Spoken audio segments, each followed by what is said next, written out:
स्वयं आंखों देखी बात कह रहे हैं। तो एक बहुत माइंडेड आदमी मास्टर थे, वो शिष्य बने संपत्ति देखकर, और उन्होंने बहुत जल्दी प्रोग्रेस किया सबको हटाने का, और वो नजदीक पहुंच चुके महाराज जी की सेवा में। एक बनावटी श्रद्धा होती ना, संत सरल चित जगत हित, वो तो सरल चित होते। अब वो 24 घंटे में एक बार भांग छानते थे। संतों की अपनी अपनी मौज होती है, हाँ अलग अलग मौज होती। तो इतनी भांग छानते थे, तो भांग में विष मिलाया संखिया और ऐसे रख दिया। उन्होंने ऐसे उठाया, और सिद्ध संत थे ऐसे, और कहा जगदीश्वरानंद को बुलाया जाए। तो और शिष्य सब थे, जगदीश्वरानंद को बुलाया, तुरंत सबको बाहर किया और कहा बच्चा ये हमारे लिए। कांप गए।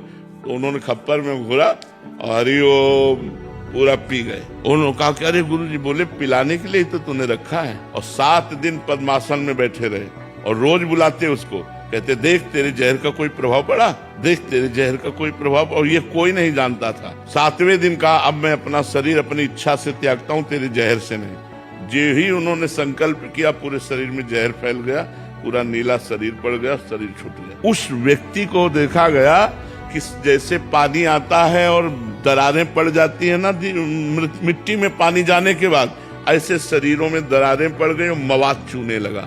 और वो चीख चीख के कहता गुरु को जहर देने के कारण मेरी दुर्दशा हो रही, कोई बचा लो।